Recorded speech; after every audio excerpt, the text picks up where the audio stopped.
There is a law written into the very structure of life. Every man is either the master of himself or the servant of his impulses. No one escapes this law. You are either guided by the deliberate commands of your own will, or you are tossed upon the winds of emotion, circumstance, and the opinions of others. And here is the truth, that the average man resists because it confronts his comfort. Success does not come to the one who waits for motivation to arrive. Success does not visit the one who moves only when he feels like it. Success answers only to the force you exert upon yourself when you would rather remain still, the force that compels you forward in the absence of ease, the force that bends your own mind into obedience. If you wish to live as the architect of your destiny rather than the tenant of fate, you must learn the rare and unrelenting art of forcing yourself to be successful. Understand this before all else. There will never be a day when the world conspires to make your rise easy. There will never be a season when conditions align perfectly, when every voice affirms you, when every door stands open without resistance. Life does not grant such conditions freely. They are created by those who decide that no resistance, internal or external, will be permitted to hold them still. Most men fail not because they lack opportunity, but because they wait for the permission of comfort before they act. They confuse the desire for success with the discipline of success. And so they live in the purgatory of intention, imagining what they could do while never commanding themselves to do it.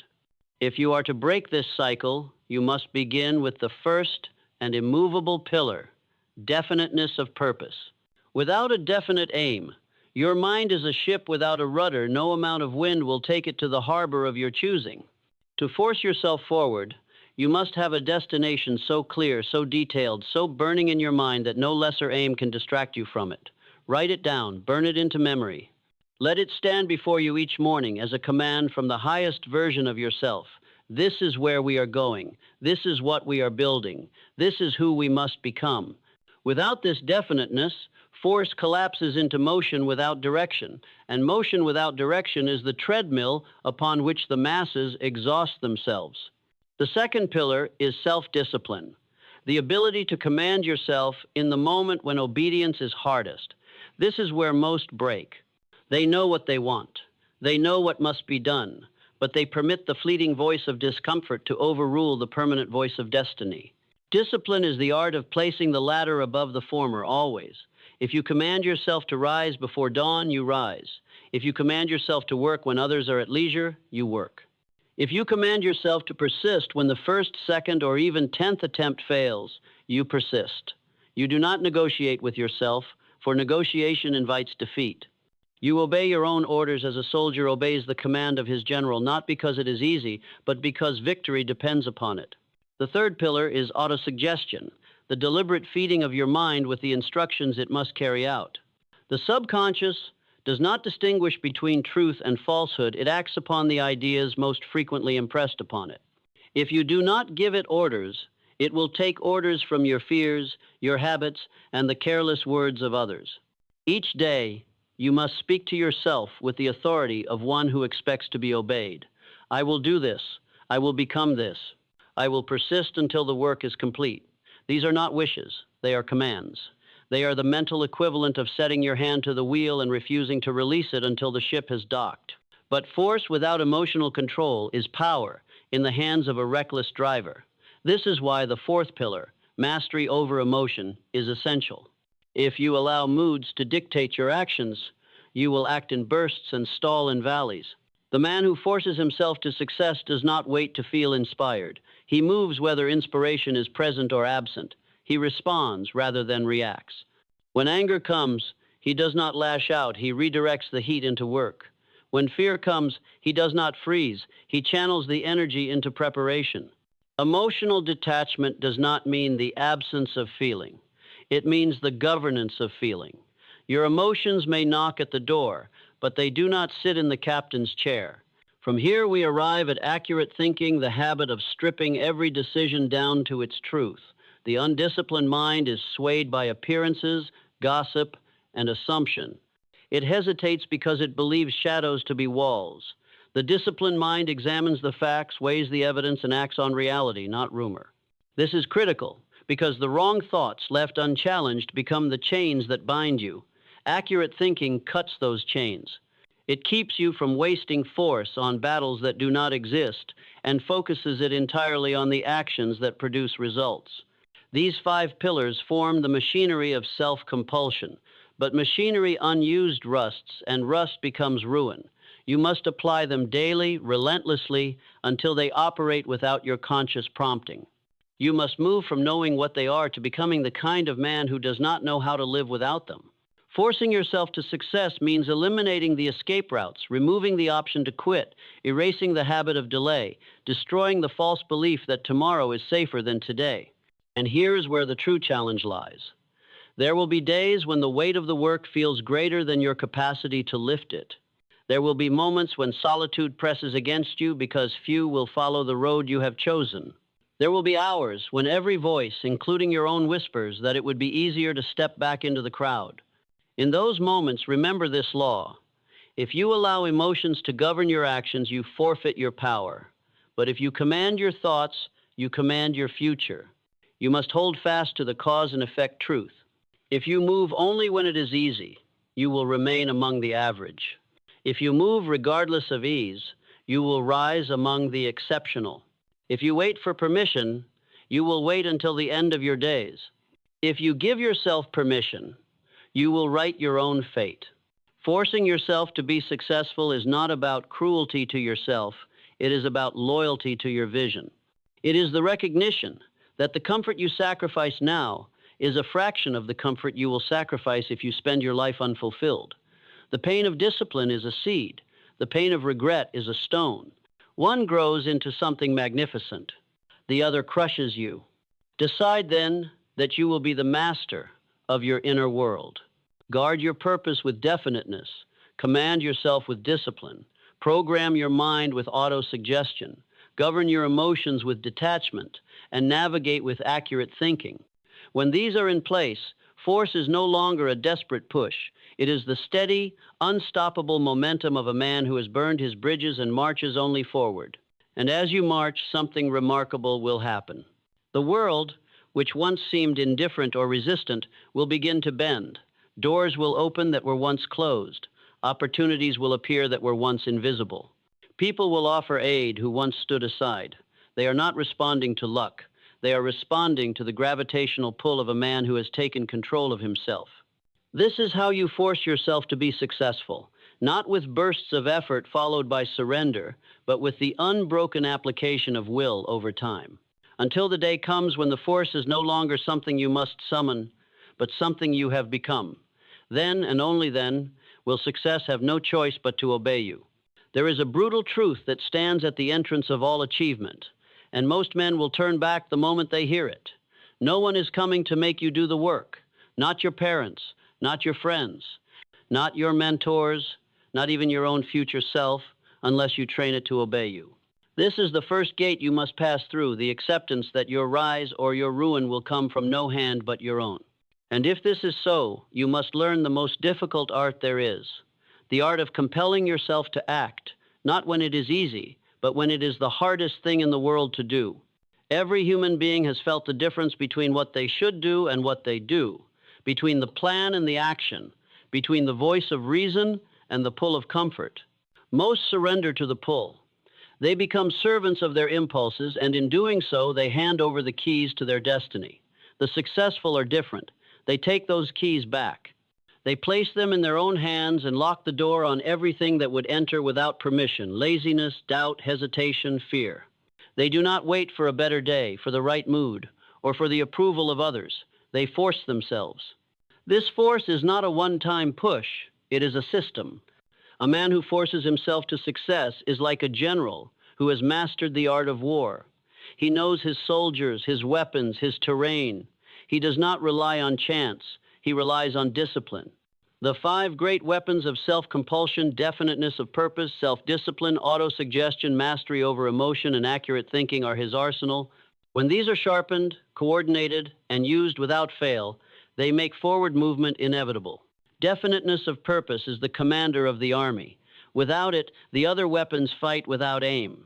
Imagine a ship at sea with full sails but no destination. It will move, but it will never arrive.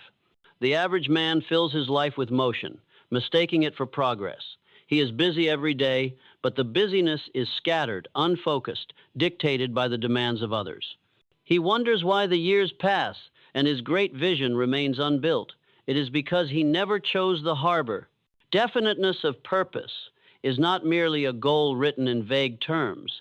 It is a vision so vivid that your mind can walk through it as if it already exists. It has edges, boundaries, measurements. It is specific enough to be tested. You can ask, am I closer or farther today? And know the answer. This clarity does something remarkable to the mind. It gives every decision a single point of reference. Every person you meet, every opportunity you consider, every thought you entertain is weighed against the question, does this move me toward my purpose? If yes, it stays. If no, it goes. This filtering alone removes half the distractions that cripple the undirected. Without this, self-compulsion becomes erratic. You may push yourself to work, but you will find the work scattered, inconsistent, and ultimately unfulfilling. You will mistake activity for achievement, and in the end, your force will dissipate into nothing. Self-discipline is the infantry, the soldiers on the ground who advance inch by inch, regardless of the terrain. This is the habit of obeying your own orders. It begins with small commands. Rise at this hour. Finish this task before rest. Spend this time on study no matter the mood. At first, these commands will feel unnatural. The undisciplined mind resists like a rebellious servant, arguing, bargaining, delaying. But each time you obey, the resistance weakens. Each time you disobey, it grows. Here is the law. You will either discipline your mind, or your mind will discipline you, and it will choose the path of least resistance every time. This is why most never rise. They are led by a commander who cannot issue a hard order without backing down when comfort protests. But when you master discipline, you discover a new power. You no longer need to wait for inspiration. You act because you have commanded yourself to act, and that command is law. Auto-suggestion is the supply line, the constant reinforcement that feeds the army with belief, focus, and direction. The subconscious mind does not rest. It works on whatever orders it is given most often. If those orders are the repeated fears of failure, the repeated doubts of possibility, then the subconscious will carry them out faithfully, sabotaging your actions before they begin. But if the orders are deliberate, repeated affirmations of your vision, your strength, and your inevitability of success, the subconscious will build its plans accordingly. The man who neglects autosuggestion is like a general who allows the enemy to send daily supplies into his own camp. The man who masters it ensures that every thought fed to the subconscious strengthens his position. This is why Napoleon Hill said, "You will become what you think about most of the time."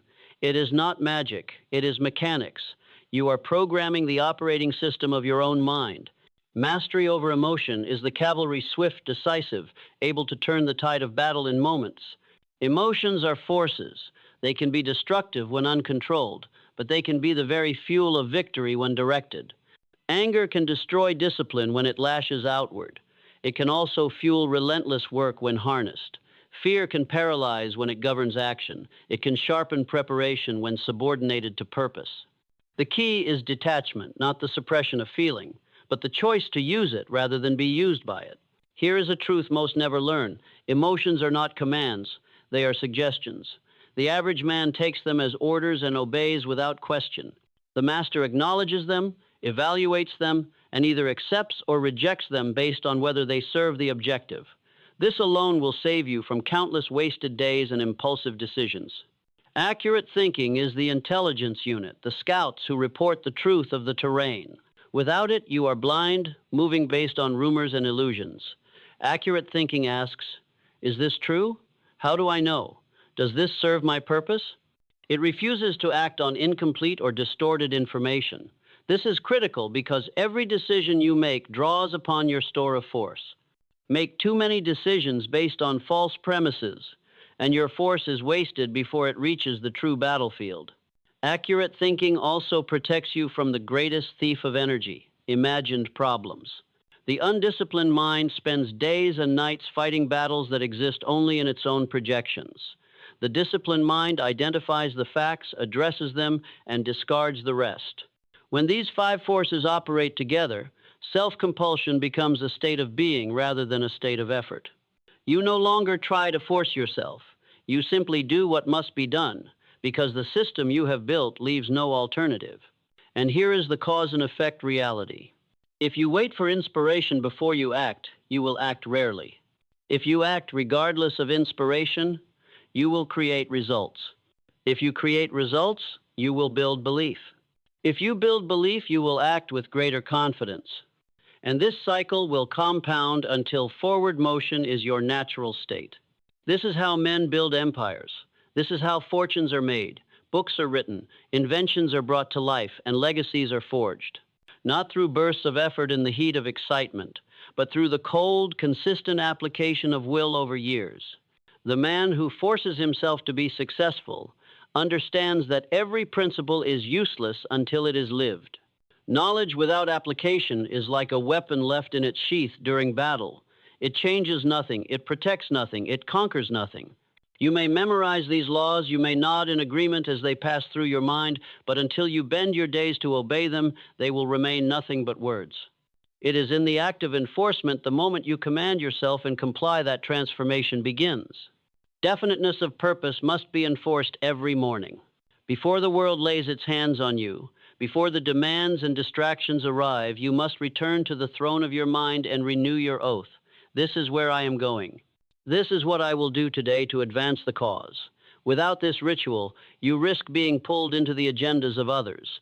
The undirected man wakes and drifts, the directed man wakes and decides, and that decision, repeated daily, becomes the axis around which the rest of his life turns. Self-discipline must be enforced in the smallest of moments. Discipline is not merely about great sacrifices, it is about the 1,000 tiny victories over the whisper of ease. When the alarm sounds and the warmth of the bed invites you to remain, discipline answers, rise. When the work becomes tedious and your mind wanders toward distraction, discipline answers, continue. When the results are slow and doubt asks you to stop, discipline answers, persist. Each obedience strengthens the muscle. Each defiance weakens it. And the day will come when your mind no longer debates your own commands. It will obey as instinctively as you draw breath. Autosuggestion must be enforced until it saturates your subconscious so completely that contrary thoughts find no foothold. You cannot rely on the mind to hold its course unaided. It must be reminded, reinforced, reprogrammed. Just as a garden, left untended, will grow weeds, your mind, left unguarded, will grow doubts. The gardener does not wait for weeds to appear before he plants. He fills the soil with what he has chosen so that the weeds cannot take root. Speak to yourself as the architect speaks to the builders, with precision, with certainty, with a clear image of what must be constructed. Mastery over emotion must be enforced in the heat of the moment. Detachment is not tested when you are calm. It is tested when provoked, when insulted, when fear grips your chest. The untrained mind reacts. The trained mind pauses, assesses, and acts according to purpose.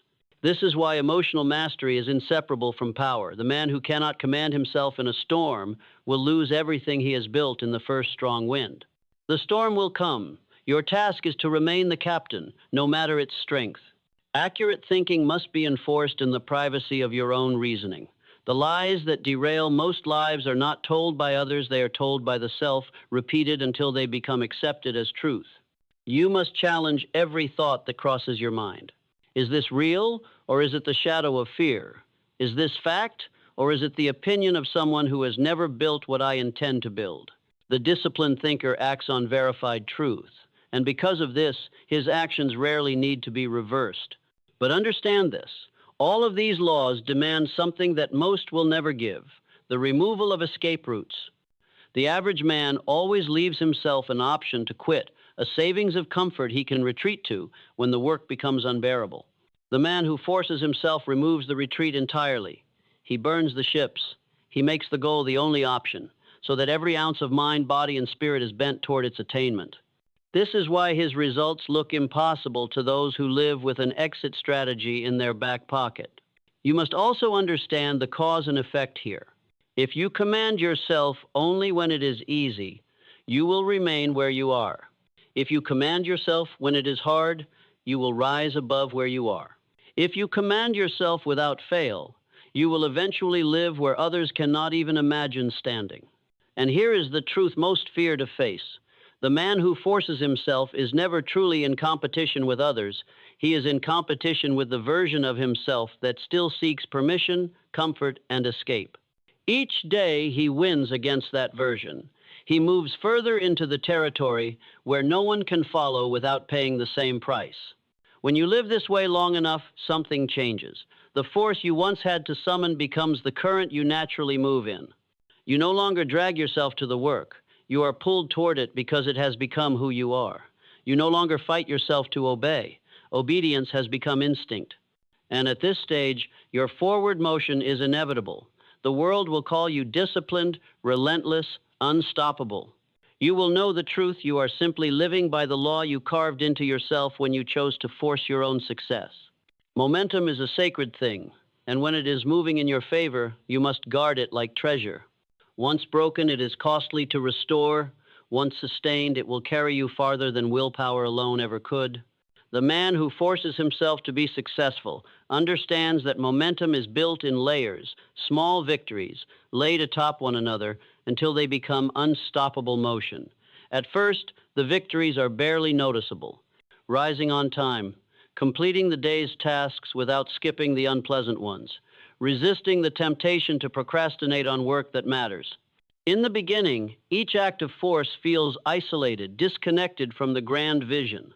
But over time, something begins to happen. The mind starts to associate obedience with progress, and progress with satisfaction.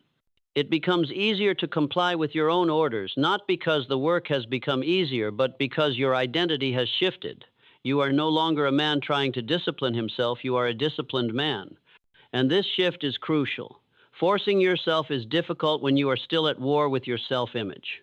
If you see yourself as someone who struggles, every act of discipline will feel like resistance against nature. But when you deliberately practice these laws until they define you, your nature changes. You become the man who does what he says, who finishes what he starts, who moves without hesitation. And then the force is no longer a whip at your back, it is a current beneath your feet. Definiteness of purpose deepens in this stage. In the early days, it was an idea written down. Now it becomes a standard that shapes your every move. You start making faster decisions because anything that does not serve your purpose is instantly rejected. You no longer wrestle with distractions, you dismiss them before they take form. The more definite your purpose, the less room there is for anything else. This is why men without purpose are easily led astray. There is no anchor holding them in place when the winds of distraction blow. Self-discipline evolves here too.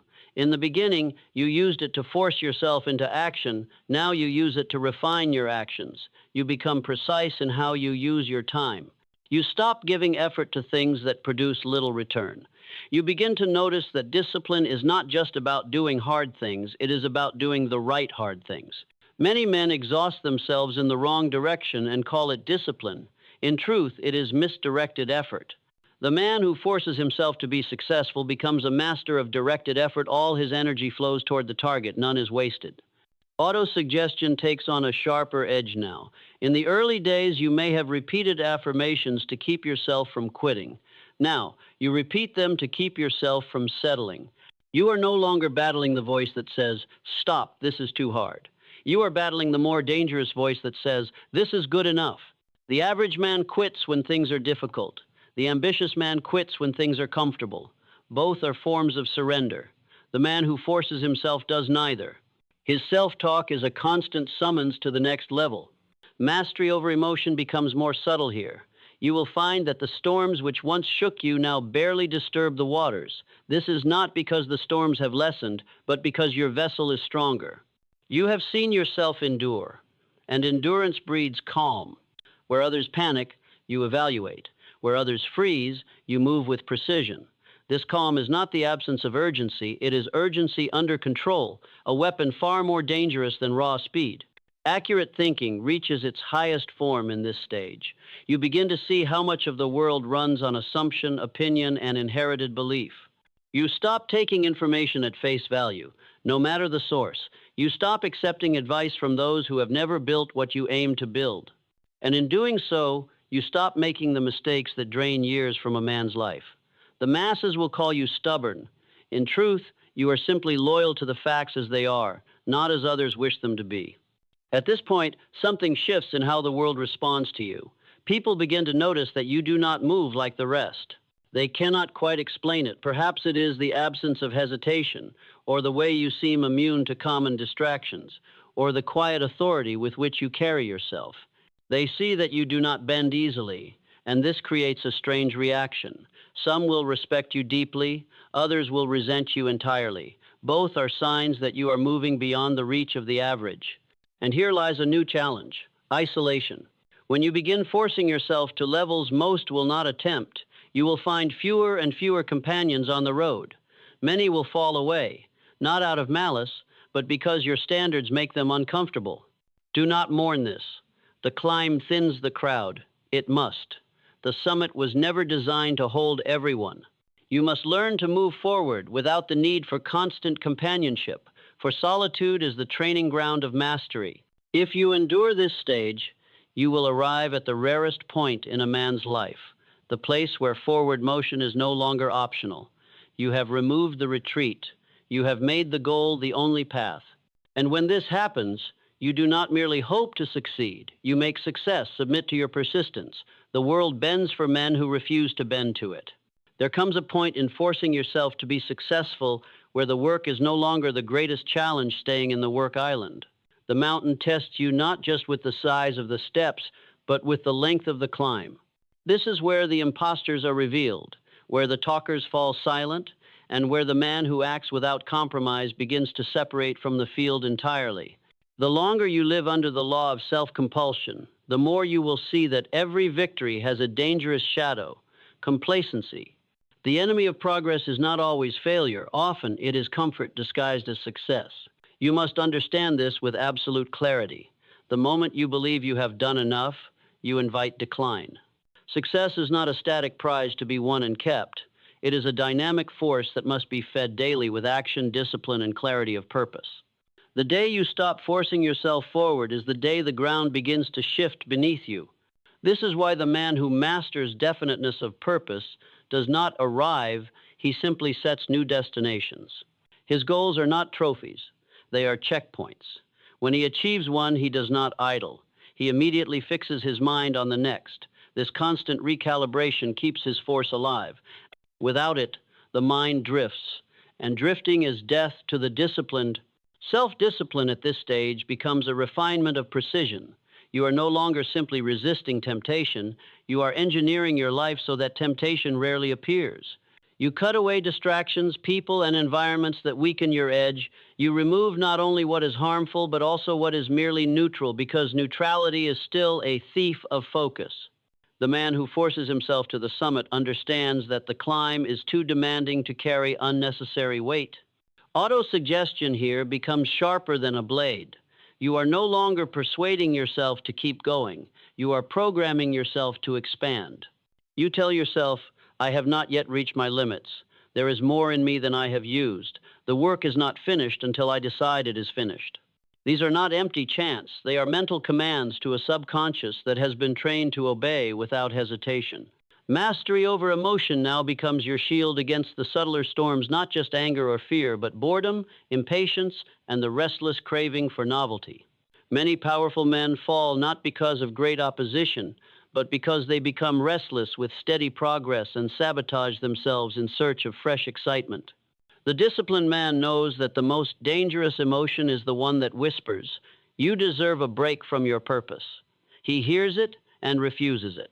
Accurate thinking now gives you another gift. It strips away the illusions that could make you careless.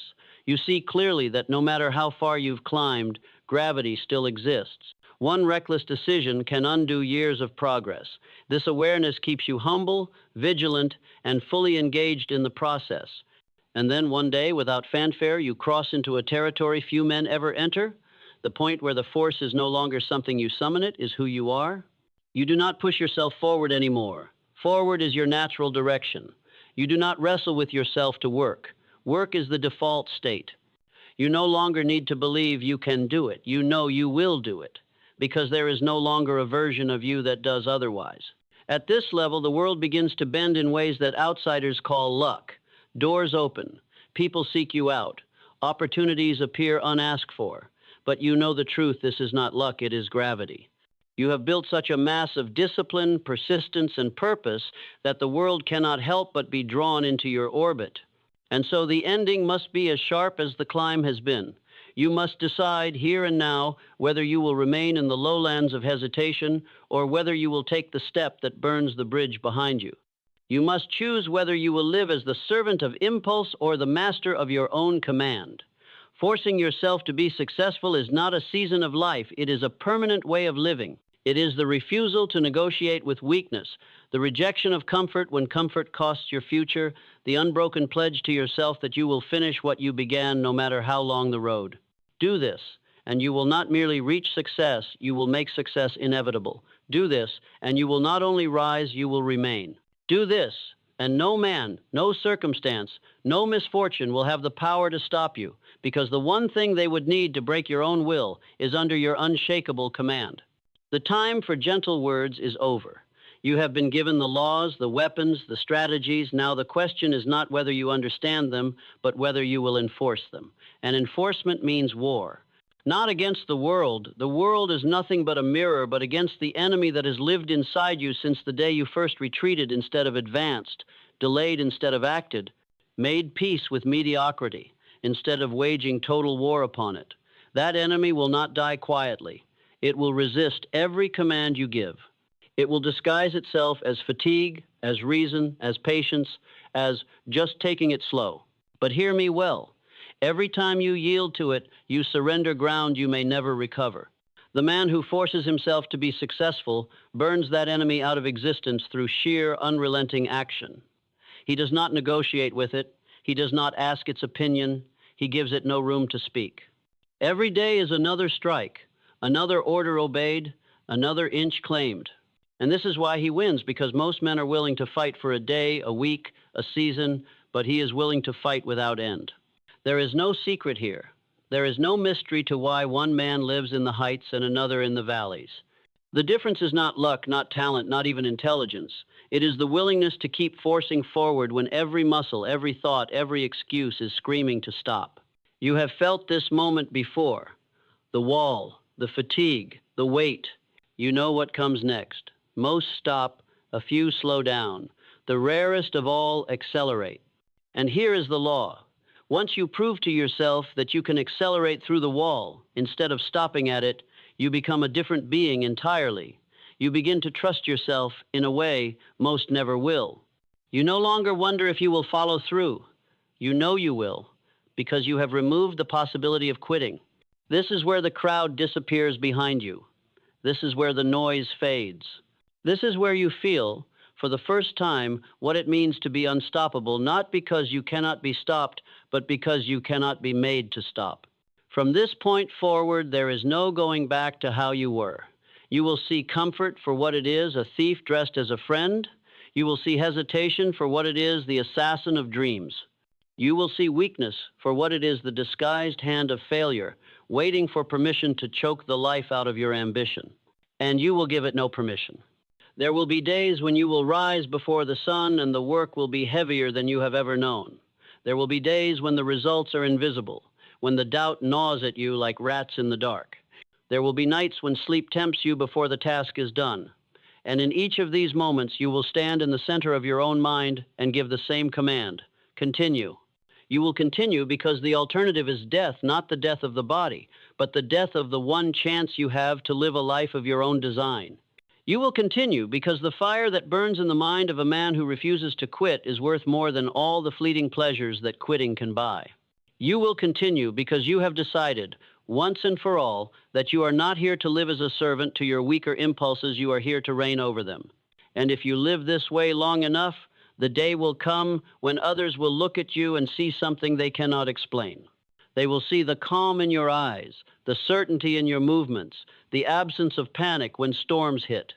They will see that you are not pulled by every passing emotion, not distracted by every flashing light, not delayed by every minor obstacle. They will call you disciplined. They will call you relentless. They will call you lucky. But you will know the truth. You are simply the man who decided to force himself and never stopped. From this day forward, let there be no escape route, no hidden door, no quiet path back to comfort. Burn the bridges, cut the ropes, shatter the chains. Stand alone if you must, but stand with the unbreakable knowledge that there is nothing in this world that can match the force of a human being who has taken full command of himself. This is your law now. This is your nature now. And the world will bend, the future will open, and success will submit because you have left it no choice. Inspiration is a spark, but sparks die without fuel. Systems are the fuel, the habits, the routines, the non-negotiable disciplines that run, whether you feel like running them or not. This is the difference between the fleeting surge of the amateur and the relentless advance of the master. The amateur works when he feels the fire. The master works until the fire cannot die. You will not force yourself to be successful by living in bursts. You will not climb to the summit by taking one powerful step and then standing still. Success is the child of repetition, not of random effort, but of intentional, directed repetition. It is forged in the days when no one is watching, when there is nothing to prove but the promise you made to yourself. Definiteness of purpose at this stage is not simply clarity of direction, it is the complete removal of all other directions. The disciplined man does not keep multiple maps in his pocket, just in case. He has one. And because he has only one, he reads it daily, memorizes every turn, and moves forward with a confidence that terrifies the uncertain. Self-discipline here is no longer about forcing motion. It is about refining motion into perfection. You begin to optimize. You see where you waste minutes, where you spend effort for little gain, where you allow minor inefficiencies to erode major progress, and you remove them without mercy. The man who forces himself is not sentimental about old ways. If a method slows him, he cuts it. If a habit serves no measurable purpose, he burns it. If a belief limits him, he replaces it. Autosuggestion becomes an advanced weapon in this phase, not simply words to keep you moving, but precise programming to mold the future before it arrives. You speak to yourself as a general speaks to his army before battle, not only with orders for the day, but with the vision of the victory to come. You give your mind not only tasks, but outcomes, and you repeat them until your subconscious begins to seek them with the same hunger you do. Mastery over emotion now means you are no longer a slave to the highs or the lows. You do not allow success to make you arrogant, nor failure to make you timid. You ride neither wave. You steer the ship regardless of the sea's mood. The average man's productivity rises and falls with his emotions.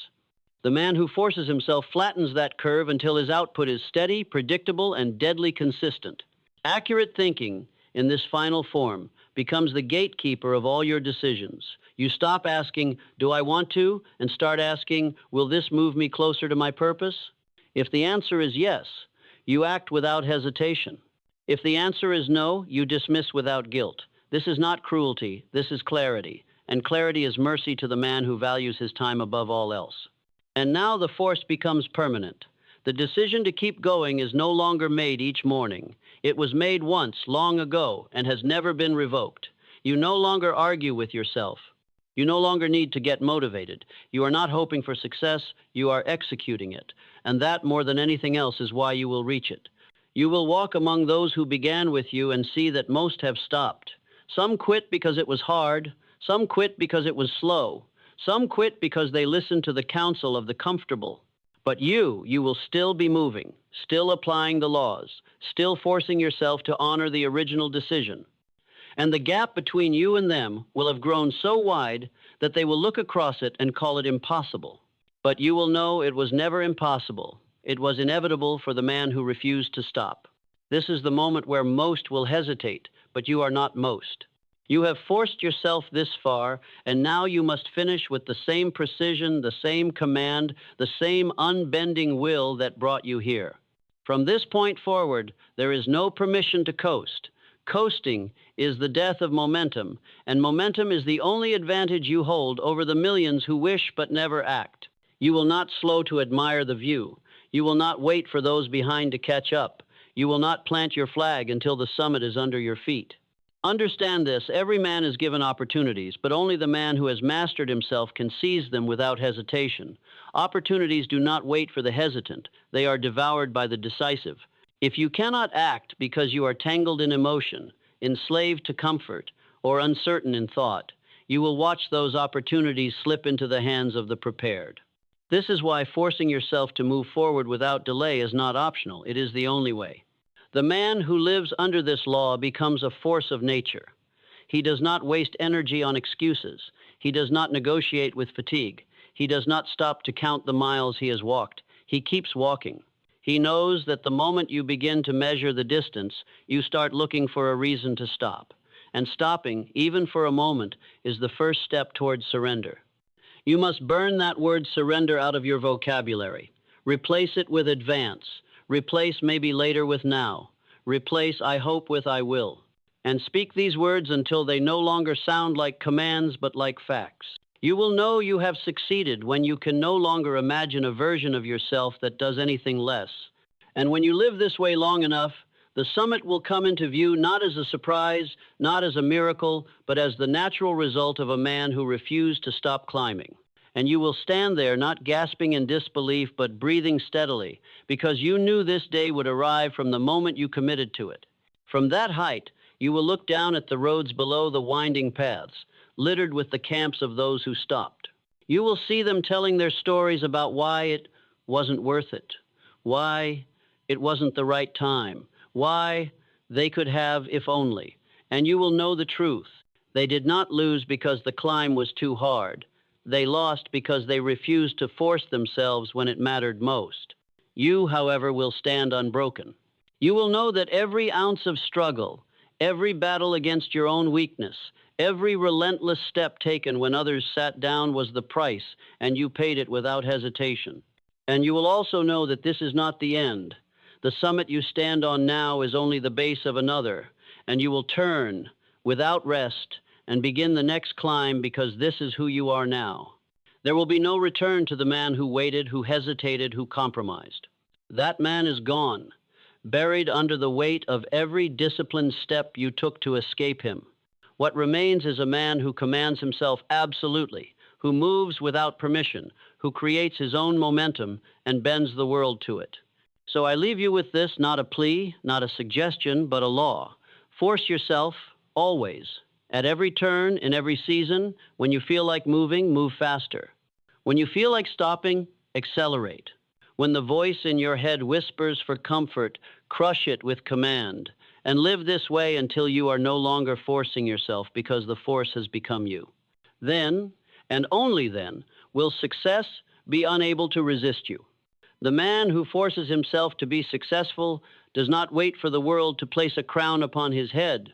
He builds the crown, he carves it from the stone of his own discipline, and he places it there himself, not out of vanity, but out of recognition that no one else could have done it for him.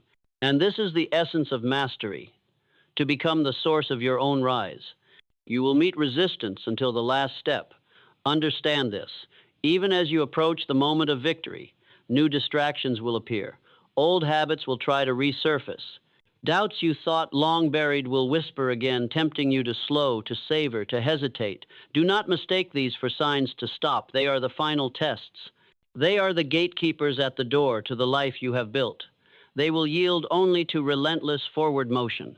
And when you pass them, when you do not blink, when you do not negotiate, when you do not pause, you will step into a life that is no longer a hope, but a reality you have earned. Not given, not found, not stumbled into, earned, with sweat, with clarity, with the repeated act of compelling yourself to do what most will never demand of themselves. From this day forward, every time you feel the pull of hesitation, you will remember the law that brought you here, that the man who waits for perfect conditions will never act, but the man who acts regardless of conditions will shape them. You will carry this into every room, every decision, every season of your life. It will become your instinct to advance, not retreat, to decide, not delay, to complete, not postpone. You will not need to tell people you are different. They will know. They will see it in the way you walk into a room, in the calm weight of your presence, in the absence of wasted movement. They will feel it when you speak not the volume, but the certainty. They will recognize it in the way you move through chaos without being moved by it. And some will be drawn to it, while others will fear it. That is how you will know you have arrived. And yet, even at the summit, you will not plant your flag and retire. The true reward for mastering yourself is not a single victory. It is the ability to win again and again. This is why you will set your eyes on the next mountain before you have even descended from this one. You will live in the rhythm of conquest, not the comfort of having conquered. So here is the final command. Keep the pressure on. Not just today, not just this month, not until the applause dies forever. Make your discipline so constant, so undeniable that even in your final days you are still advancing, still refining, still building.